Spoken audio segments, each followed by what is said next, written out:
minutes or so. Probably like 20 minutes.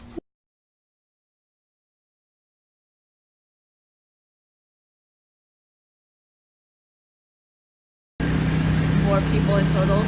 Everyone in my family, my immediate family. Immediate family, everyone, all four of us.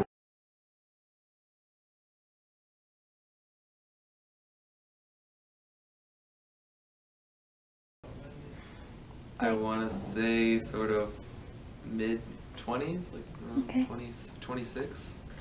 I want to say 24. 23?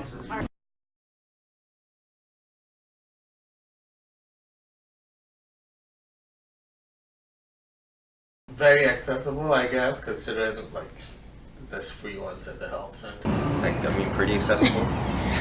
I think it would be relatively easy for me to get contraceptives. I know how to get them. I could go to my doctor and... In the United States, we don't think twice about the distance from our house to the hospital, the educational opportunities, or the accessibility we have to contraceptives. However, this is not the case for countries like Kenya. Kenya has one of the worst maternal healthcare systems in the world. As a result, Kenya has a high maternal mortality rate. For every 100,000 live births, 400 women die. Why is Kenya's maternal mortality rate so high?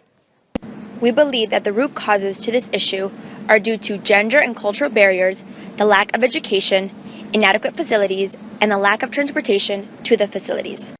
Why are these the root causes? Let's take a look at the culture and gender barrier.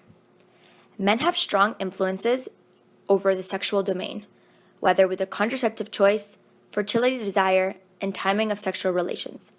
There is also a lack of communication between the women and their partners regarding contraceptives. A study on family planning in sub-Saharan Africa found that 76% of women approved contraceptives and wanted to use them, while only 47% of their partners approved the use of contraceptives. Most of the differences between the two, men and women, was because of the woman's uncertainty about her partner's attitude. Many of Kenya's cultures view contraceptives as immoral and against their religious beliefs.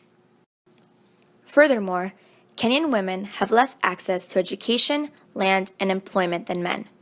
For example, women who live in rural areas spend most of their time collecting water and firewood, and as a result, their schooling is interfered. Women's education is interlinked with pregnancy and women's health. Teenage girls with no education are 3 times more likely to get pregnant than girls with a secondary education.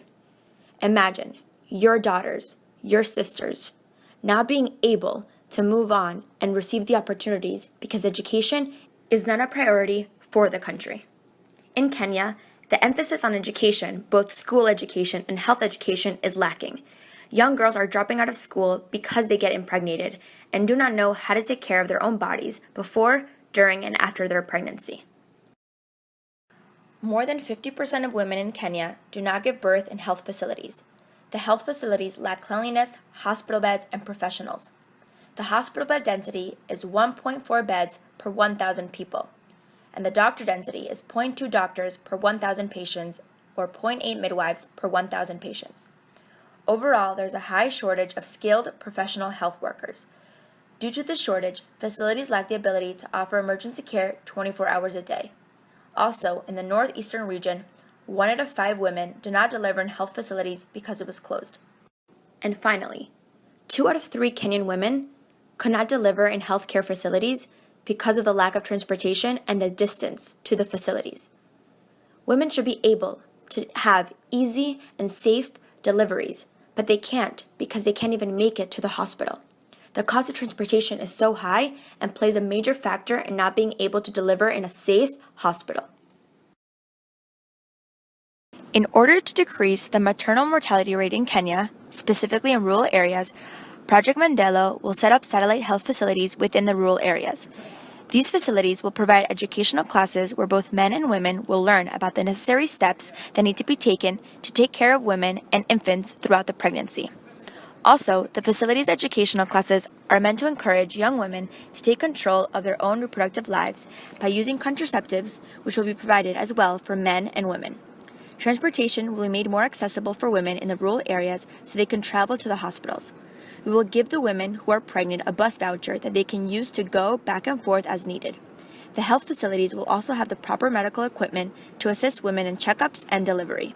In the event that they cannot make it to the hospitals, doctors will train women within the community to act as midwives and help deliver the babies and assist the women in the entire process. The money will be allocated accordingly.